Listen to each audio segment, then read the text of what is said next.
তোমাদের সাধ্যের সবটুকু করার পরে তারপরে তোমরা তাওয়াক্কুল করবে। কি সুন্দর ইসলাম।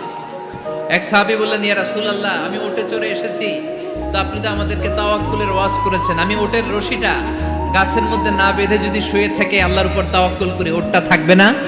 বিশ্বনবী বললেন, না, তোমার উট থাকবে না। আগে রশি দিয়ে উটটা বাঁধো, ইয়াকিলহা সুম্মা তাওয়াক্কাল আলাল্লাহ।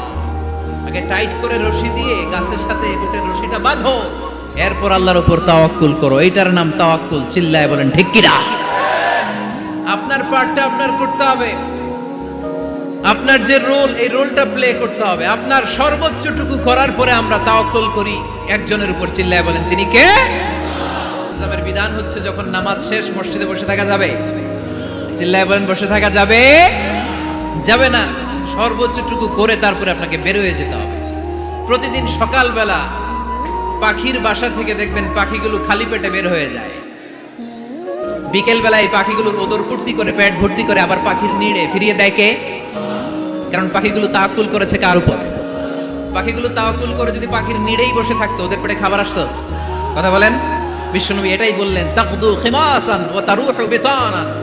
তোমরা যদি পাখির মতো তাওয়াক্কুল করো, মানে আল্লাহর উপর তাওয়াক্কুল করে জমিনে বের হয়ে যাও, তোমাদেরও রিজিকের দায়িত্ব নিয়ে নিবে কে?